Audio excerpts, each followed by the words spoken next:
كامل بخير وعلى خير. ازيكم يا بنات؟ ان شاء الله اليوم جيتكم بروتين فعال لتوحيد البشرة وتبييضها وازالة التسبغات. هذا الروتين عبارة عن مقشر من القهوة وكريم من النشا والفازلين. المقشر القهوة من المقشرات الفعالة ويدي نتائج مبهرة لو داومنا عليه.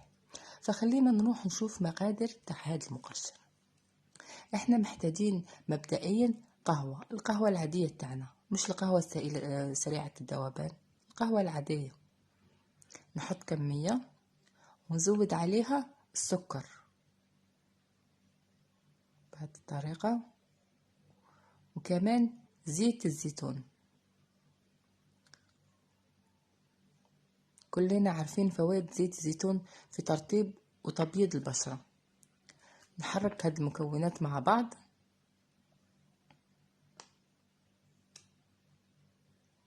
هنا رحت زودت شوية زيت زيتون عشان قوام المقشر لازم يكون ما لازم ولا يكون ناشف ولا يكون سائل، متوسط زي ما انتم شايفين. في هذه المرحلة لو البنات اللي عندهم بشرة دهنية ممكن يزودوا معلقة كبيرة من عصير الليمون، واللي بشرتها جافة تكتفي بهذه المكونات. نروح نحط المقشر تاعنا على البشرة تاعنا ونبتدي نفرك فرك دائري بهذه الطريقة، فرك دائري ناعم لمدة بين 3 دقائق و5 دقائق. وبعدين نخلي نخلي المقشر على البشرة لمدة 20 دقيقة. هذا المقشر ممكن نستعمله 3 مرات في الأسبوع، وبعدين نغسل بشرتنا بمية فترة ونشفها مليح.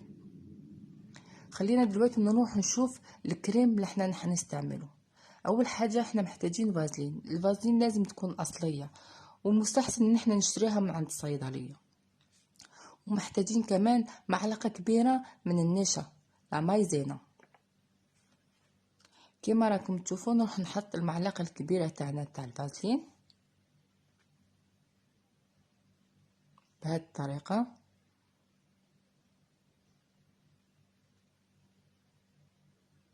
ونزود عليها النشا المايزينا معلقة كبيرة.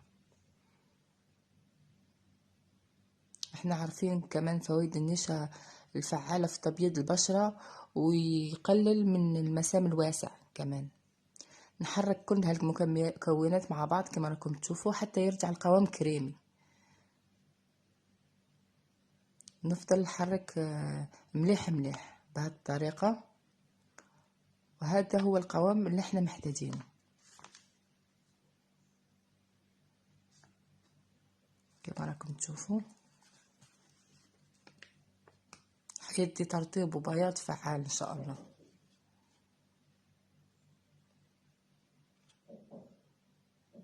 نحط هذه الكريمة على البشرة، ندهنها ونفرك مليح مليح لغاية ما البشرة تتشربها تماما. هذا الكريم اللي احسن نحطه بالليل وننام عليه، والصبح اول ما نصحى نغسل وشنا مليح ونحط التونر بتاعنا ونرطب اي مرطب متوفر عندنا في البيت.